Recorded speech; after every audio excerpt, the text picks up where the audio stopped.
She covered her aunt's shift as a cleaner at a hotel until a millionaire mistook her for a VIP guest. She thought she was just covering her aunt's late-night cleaning shift until she accidentally walked into the wrong room and got mistaken for an escort by a billionaire CEO. What happened next?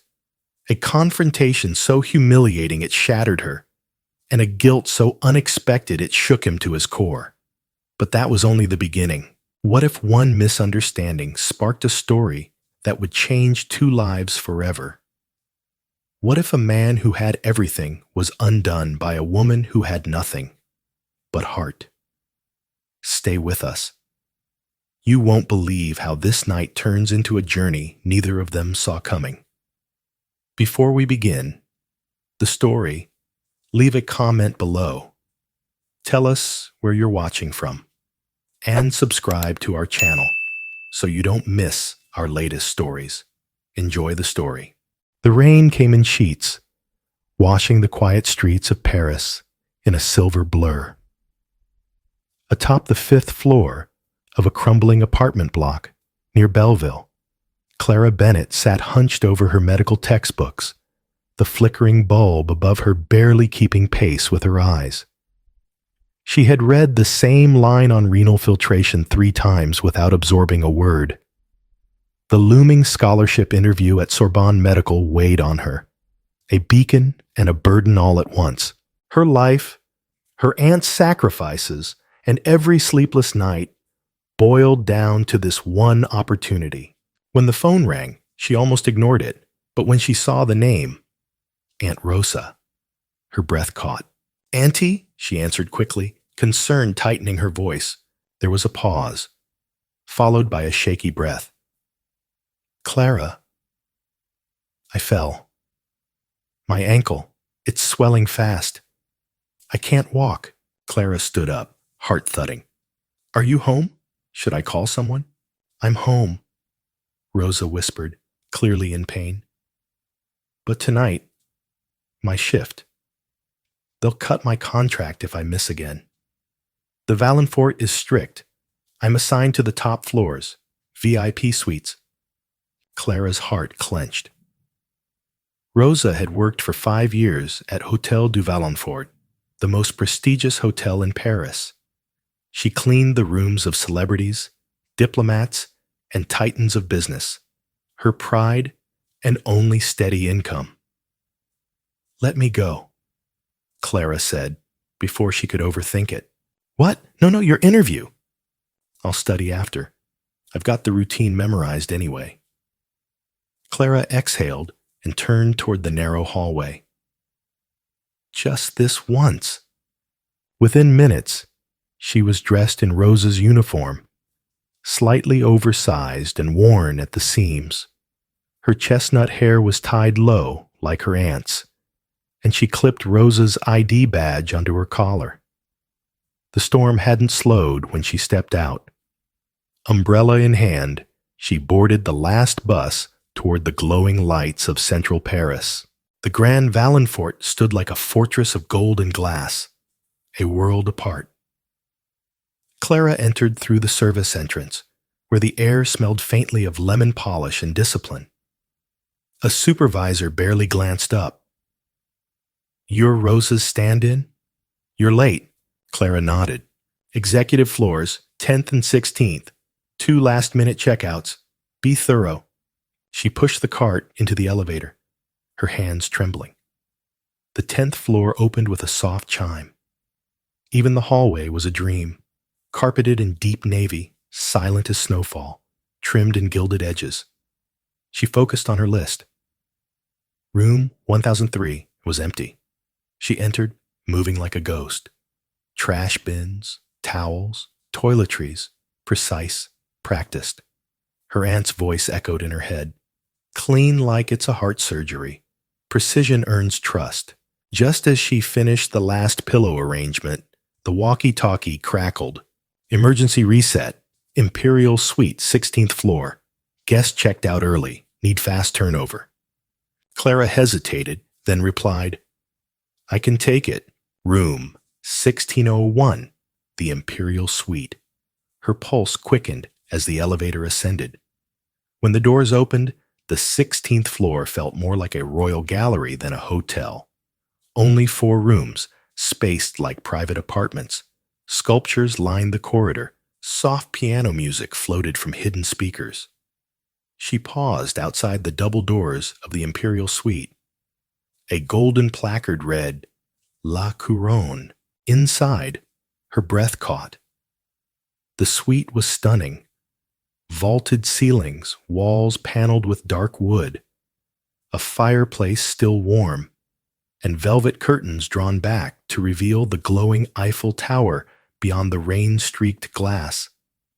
It felt like a dream, and a warning at once. She worked silently. Polished surfaces, fluffed pillows, aligned toiletries. Her hands moved with reverence. This wasn't just about cleaning. This was about survival. For Rosa. For herself. For a future she couldn't yet see, but desperately hoped for. She was wiping the marble at the fireplace when the door behind her clicked open. Well, a deep voice said behind her, "This is unexpected." She turned slowly, the cloth still in her hand. Standing in the doorway was a tall man in a tailored black coat, his expression composed but unmistakably curious. His salt-streaked hair framed a chiseled face she recognized from magazines and economic panels. Julien Deveraux, the Julien Deveraux, CEO of Deveraux Group, known for reshaping the luxury tech sector and being Paris's most elusive bachelor. He raised an eyebrow as he looked at her. "I wasn't informed about any arrangements tonight, but it seems the Valenfort still knows how to impress." Clara froze. "Sorry," she said softly. He stepped in, unbuttoning his coat casually. "No need to act. I get it. They've done this before. Private client perks, right? You're subtler than usual." She blinked, stunned. "No, I'm not. I'm just cleaning." Julien narrowed his eyes, suddenly uncertain. "I'm here for my aunt. She's hurt. I'm just helping her out." There was a long pause. Then he smiled, slow, reserved. "You don't have to keep the act going. I'm not offended." Clara's hands dropped to her sides. The hurt rose in her throat like bile. "I'm not pretending." He looked at her again, now confused.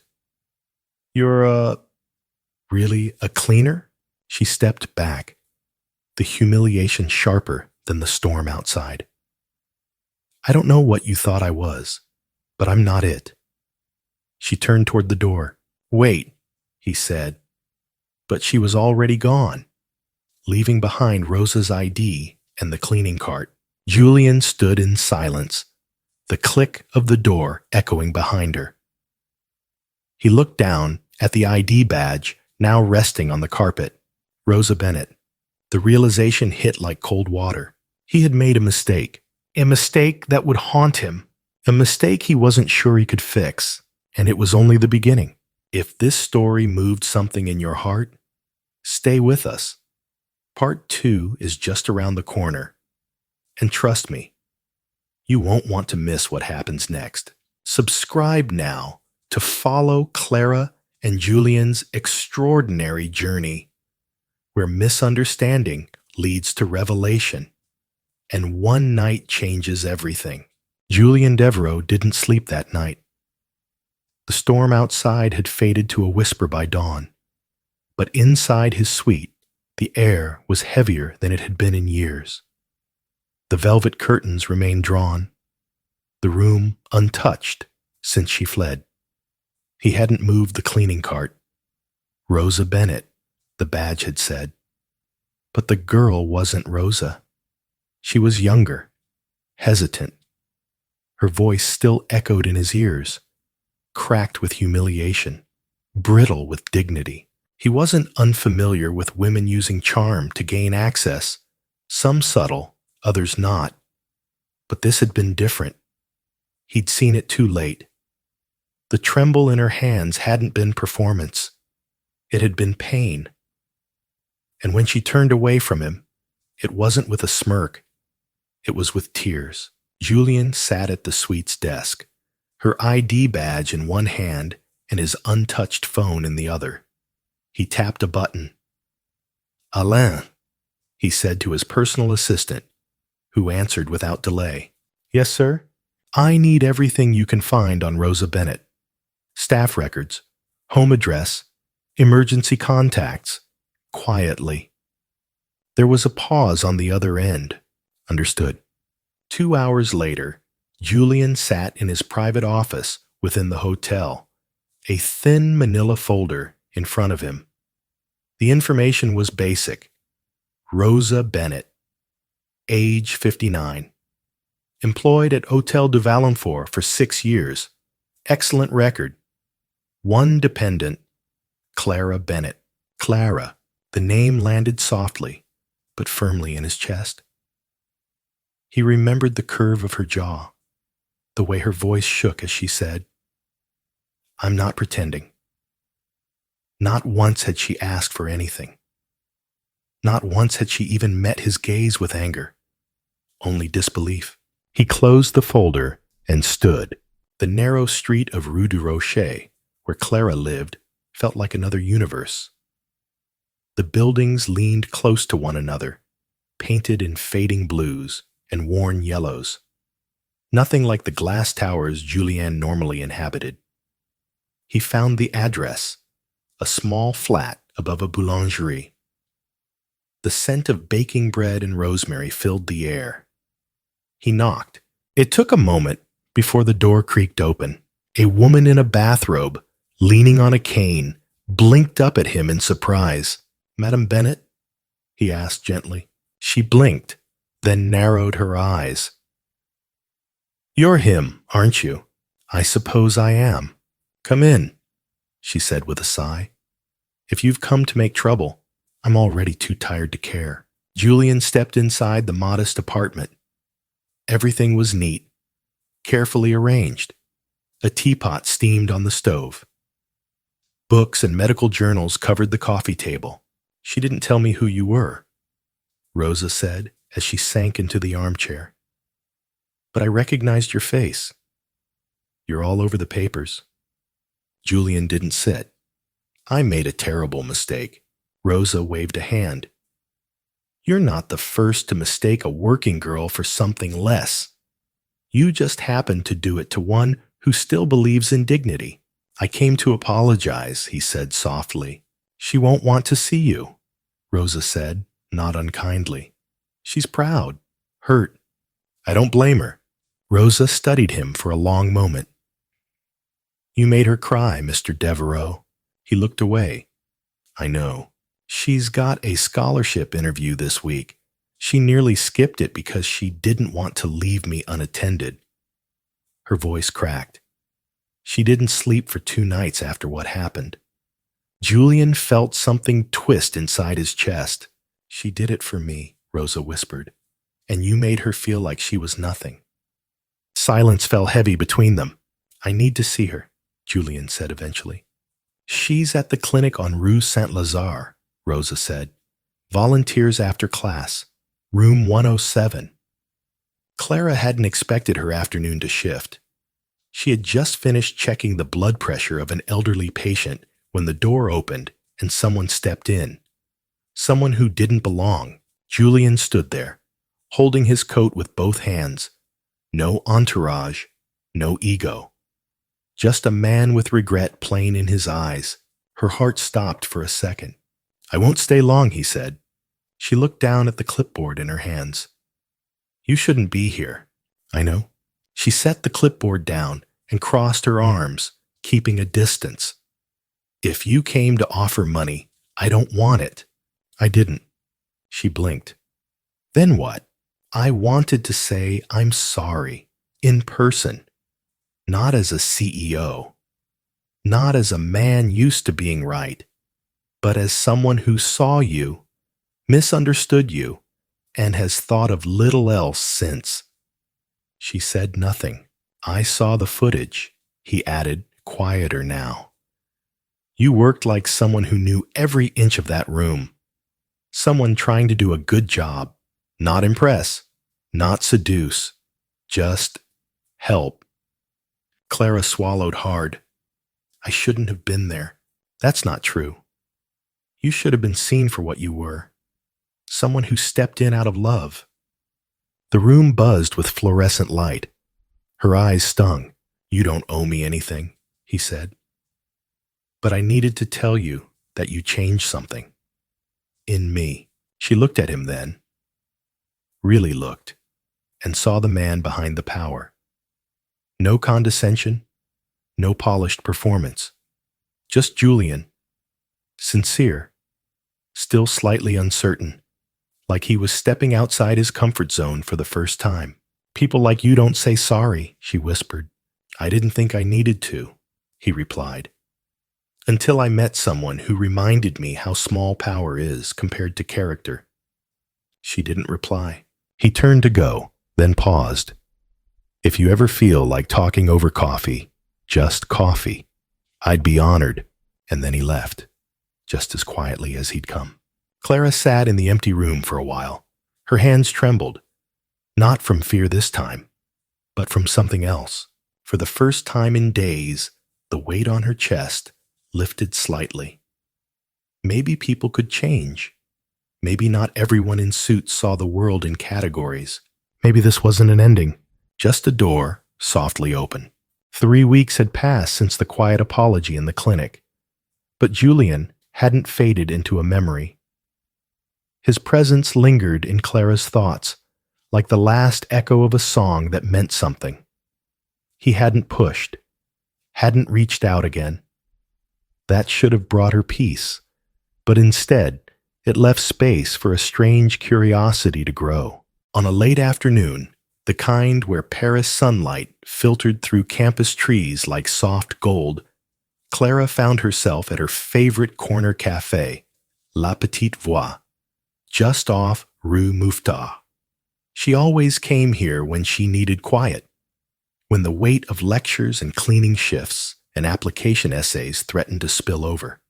She sipped her oversteeped Earl Grey and opened her textbook, but the words wouldn't land. A shadow passed across the table. May I? She looked up. Julien stood there, not in a suit this time, but in a dark sweater and jeans, somehow taller and yet more ordinary, or perhaps just more real. There was no security team, no polished assistant behind him. Just Julien, and 2 cappuccinos in his hands. I took a gamble, he said with a slight smile. The barista said this table usually belongs to a girl who mutters anatomy terms into her tea. Clara's lips parted. A laugh threatened, but she held it in. He set 1 cup down gently. No pressure. I'll walk away if you want me to. She stared at the coffee. The steam curled upward between them. Sit, she said finally. They talked. At first, about inconsequential things. Her schedule, the absurdity of hospital vending machines, the street violinist who played Vivaldi at the metro stop. But somewhere between sips and shy glances, the space between them softened. Julien didn't ask personal questions. He didn't dominate the conversation with stories of boardrooms or profits.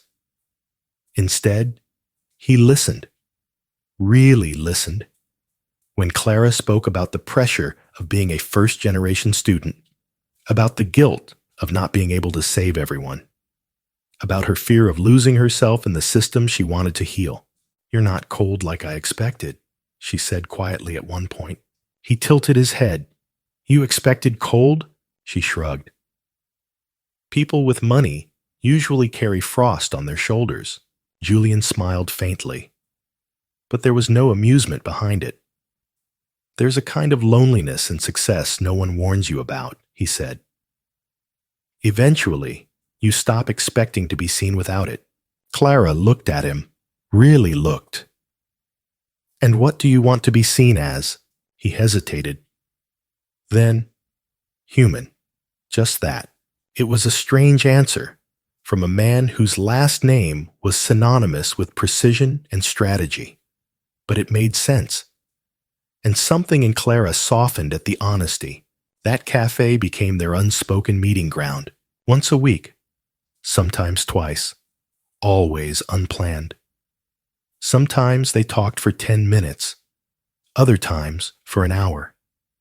He never tried to impress her. She never tried to forgive him. And somehow, that was enough. Then came the foundation dinner. The invitation arrived via courier. A soft cream envelope with gold lettering. The Deveraux Foundation was hosting its annual scholarship gala at the Musée d'Orsay, a stunning high-ceilinged hall, once a railway station, now repurposed for evenings, filled with violin sonatas and champagne. Clara stared at the envelope for hours before deciding. She borrowed a dress from her neighbor, one with sleeves long enough to hide the bruises from long clinic shifts and a neckline soft enough to let her feel like she belonged.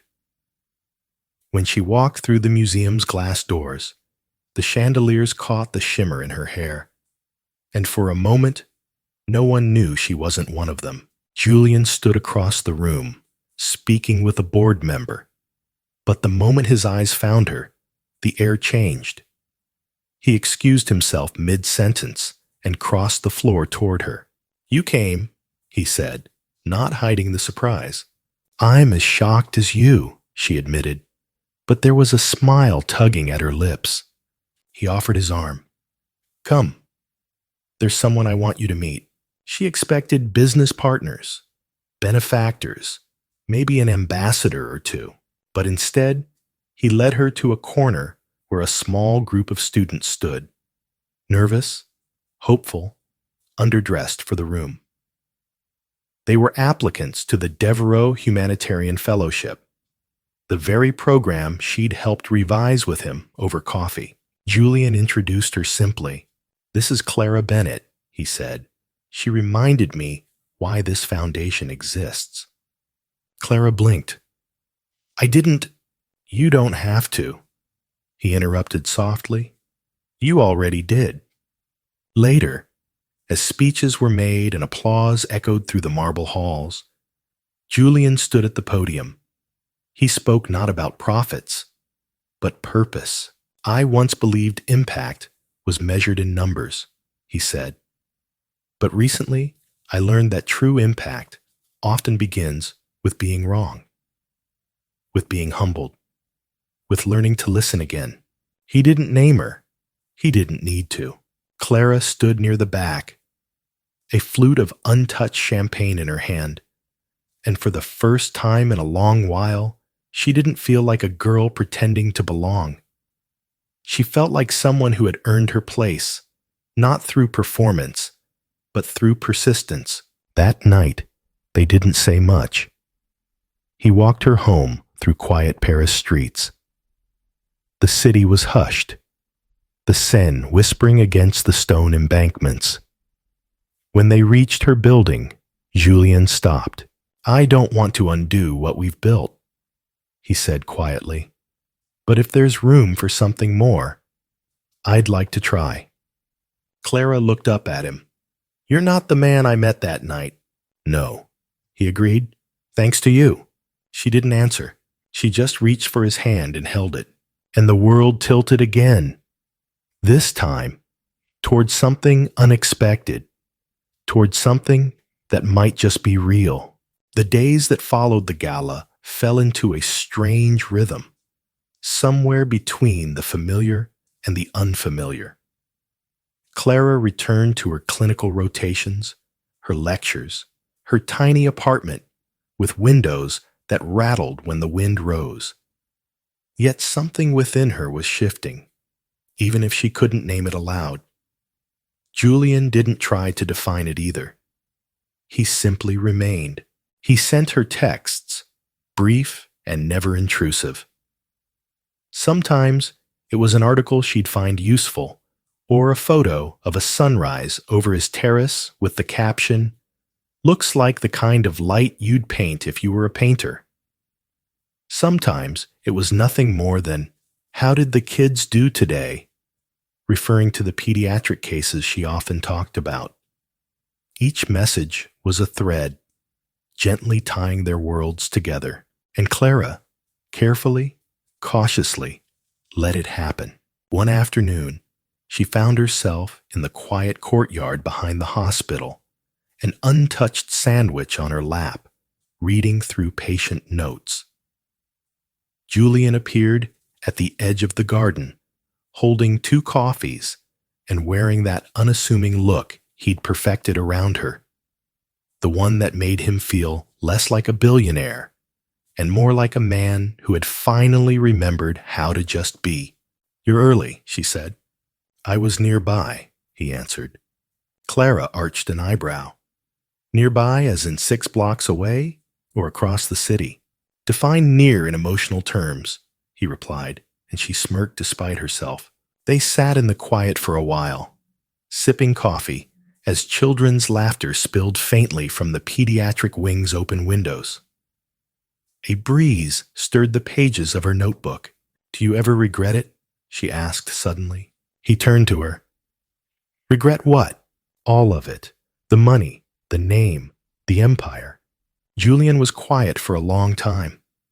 Then he said, "I regret how easily I used to dismiss people's worth. I regret thinking humility was a weakness, but I don't regret the empire. Because now I get to use it differently. Because I met someone who showed me that strength isn't loud. Sometimes it's just a girl pushing a mop cart who refuses to be invisible." Clara swallowed hard, her throat tight. "Don't make me a symbol." "I'm not," he said. "I'm trying to tell you I see you, not as a moment, but as a mirror I needed." The silence between them was no longer heavy. It was reflective. Then her pager buzzed, pulling her back to duty. She stood, slipping on her white coat, and looked at him for a beat longer than necessary. "I don't know what this is," she said softly. "You don't have to," he replied. "Not today." That night, she lay awake longer than usual, the echo of his words stirring something old and fragile inside her. She wasn't used to being chosen without conditions, but uncertainty has its price. A few days later, Clara stepped into the hospital's admin lounge and found 2 of the attending physicians speaking in hushed tones. Her name dropped between them like a lit match. She's brilliant, no doubt, but her connections are complicated now. "Did you see the gala photos? That's Deveraux's girl. She's getting special attention. That's dangerous. Unfair." They stopped talking the moment they noticed her. One smiled thinly. The other cleared his throat and walked out. Clara stood frozen. Her ears rang. That whisper of belonging she'd started to believe in dissolved in an instant. Later that evening, Julien called. She didn't answer. The next morning, he waited outside her apartment. She almost walked past him. "Clara, why are you here?" she asked, voice sharper than she intended. "You didn't reply," he said gently. "I got worried." She folded her arms. "People are starting to think I'm where I am because of you." Julien looked genuinely hurt. "Clara, no one thinks that. They do. And maybe they should. You're Deveraux. I'm me, the girl who scrubbed your floors." He stepped forward. "You were never just a girl who scrubbed anything." She looked away. "You can say that, but the world doesn't." He hesitated, then said, "Tell me what you need, Clara. Tell me how to make this right." Her voice cracked. "I need to know I can succeed without your shadow." Julien's expression shifted, not angry, but something close to loss. "Then I'll step back," he said quietly. "Not because I want to, but because I respect you too much not to." And just like that, he did. No texts, No calls, no cafe visits, no press either. Julien disappeared from her life as gracefully as he had entered it. Weeks passed. Clara threw herself into her work. She earned praise for a complex case, was nominated by her peers for an upcoming fellowship, and passed her final evaluations with top marks. She should have felt triumphant. But when she returned home at night, the quiet was heavier than it had ever been. One evening, she sat with Lily, their small kitchen warm with the smell of rosemary soup, and her aunt looked at her over the rim of her chipped mug. "You miss him?" Lily said simply. Clara didn't reply. "You've spent your whole life proving you don't need anyone," her aunt continued. "But needing someone isn't failure. It's courage." Clara looked down at her hands. "What if I lose myself?" she whispered. "Then let someone in who helps you remember who you are," Lily replied. "Not the title, not the scholarship, but the you who shows up even when it hurts." That night, Clara took out the invitation Julien had once given her, the one to the Deveraux Foundation's Volunteer Summit for Underserved Communities. She'd never RSVP'd, but maybe she didn't need to. Maybe she just needed to show up. Of course, here is Part Fee, where we begin. Again, continuing the story of Clara Bennett and Julien Deveraux, based on Don E.D.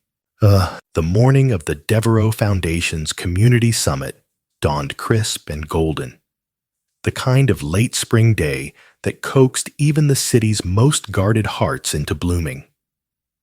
The event was held in a renovated train station in downtown Boston. Once abandoned and forgotten, now transformed into a warm, light-filled venue humming with possibility. Banners bearing the summit's theme, "Where Hope Meets Action," hung from the iron rafters, fluttering gently in the breeze. Clara stood at the threshold of the venue, her fingers curled around the invitation she had once shoved into the back of her drawer. She had no idea if Julien would even be there. Maybe he was overseas, or too busy, or maybe he'd stopped waiting. But none of that mattered now. She hadn't come with expectations. She came because it mattered to her. Inside, the station buzzed with purpose. Volunteers in bright teal shirts moved between booths, offering health screenings, education resources, art therapy corners for kids.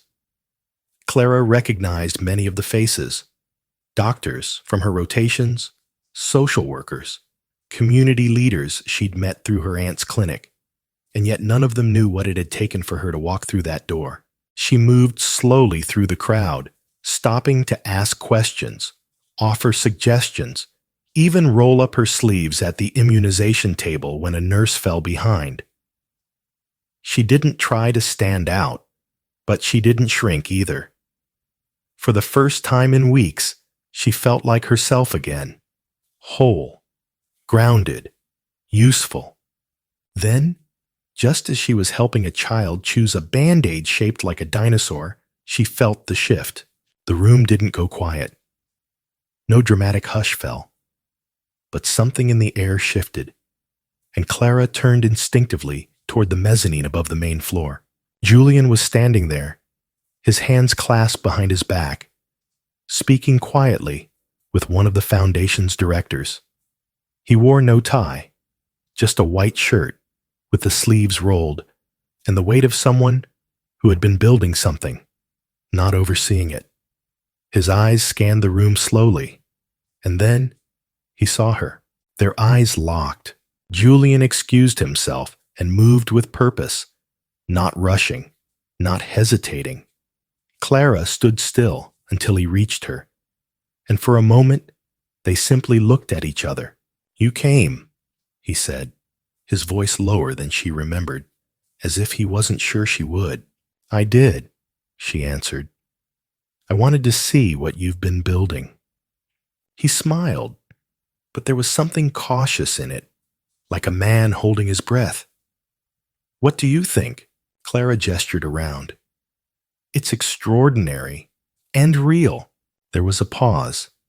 Then she added, "Just like you said it could be."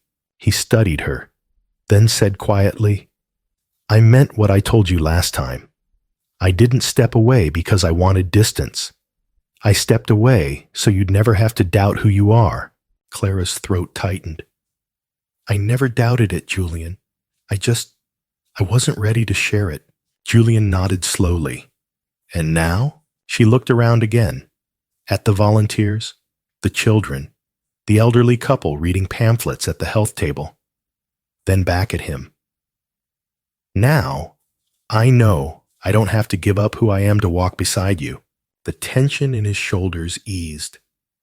His eyes shimmered with something soft, relieved. Julien took a step closer. "Clara," he said, "I've built companies, weathered scandal, sat at tables with kings, but none of it ever made me feel as vulnerable as I did the day you walked away. And none of it ever mattered as much as this, right here with you." Clara smiled, small and sure. "I think we're both learning to be brave in new ways." He reached out, hesitant, letting his fingers brush the edge of her hand. "I'd like to start again," he said. "Not from where we left off, but from where we begin, with nothing assumed and everything honest." Clara's hand curled around his, anchoring him in place. "Then let's begin right here." That afternoon, they sat side by side at the welcome desk, registering families, answering questions, laughing quietly over the chaos of toddlers with sticker sheets. No cameras followed them. No one whispered. They were just two people trying to give something good back to the world. In the weeks that followed, their rhythm returned, gentler now, more deliberate. Dinners were rare but meaningful. Conversations turned inward, vulnerable. Julien shared pieces of his childhood, the loneliness that no mansion could cure. Clara talked about her parents, her fears of failure, the ache of wanting to matter without being noticed. They didn't need promises, just presence. 6 months later, Clara launched her first community health initiative in Roxbury, funded quietly by the Deveraux Foundation. She named it The Bridge, a place where medicine met empathy. Julien attended the opening in jeans and a cardigan, holding a tray of donated pastries and grinning like a kid. In the quiet afterward, he took her hand and led her out behind the building to a mural painted by the neighborhood's children. It showed a bridge arcing between two cliffs, each stone painted with words like trust, hope, and belonging. Beneath it, in faint white letters, someone had added, "Begin again." Julien turned to her, brushing a curl from her forehead. "You know," he said, "the night I first saw you, I thought you were lost." Clara leaned into him, resting her head against his shoulder. "And I thought you were unreachable." He kissed the top of her head.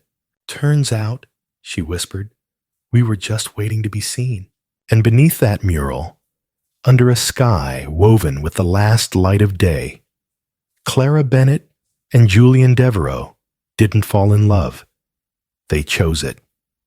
Quietly. Fully. And for the first time, without fear. Because love, when real, doesn't shout. It stays. In the story of Clara Bennett and Julien Deveraux, we witness the quiet collision of two seemingly opposite worlds. A medical student working double shifts to keep a promise, and a billionaire CEO searching for something his fortune could never buy. What began as a misunderstanding in a hotel suite unfolded into a deeply human story of healing, redemption, and the transformative power of being truly seen. Clara stepped into Julien's world not with ambition, but with integrity. She was there not to impress, but to serve. In a single night, her unwavering sense of dignity, despite humiliation and judgment, challenged Julien's long-held assumptions about power, privilege, and purpose. And in return, Julien's journey, from arrogance to empathy, reminded us that even those who seem to have everything might still be searching for connection, for truth, for meaning beyond wealth and headlines. Their story was never about grand gestures or sweeping romance. It was about two people learning to trust, first themselves, then each other. It was about the courage to speak honestly, the grace to admit wrong, and the choice to walk forward together, not despite their differences, but because of them. Clara did not change to fit into Julien's world, and Julien did not expect her to. Instead, he let her change his. Brick by brick, belief by belief. Together, they built something better. Not a fairy tale, but a foundation. Not a rescue, but a partnership. The lesson we take from their journey is this: our worth is not determined by what others see when we walk into a room. It's shaped by the truth we carry when no one is watching. Acts of quiet courage, moments of kindness, the choice to stand up when it would be easier to walk away. These are the forces that change lives. These are the moments that create love worth keeping. In today's world, where snap judgments are made in seconds and labels stick faster than names, the story of Clara and Julien reminds us to look deeper, to pause, to question what we assume, to remember that behind every uniform, every mistake, every silence, there might be a person carrying a story worth knowing. What about you? Have you ever misjudged someone or been misjudged? Has there been a moment where choosing kindness shifted everything for you? We'd love to hear your story. Leave a comment below and share your thoughts with our community. Let's keep these conversations going, because every voice matters. And if Clara and Julien's story touched your heart the way it touched ours, don't forget to subscribe to Impressive Storyteller. Your support helps us bring more real, moving, and meaningful stories to life. Until next time, stay kind, stay curious, and keep choosing love, one moment at a time.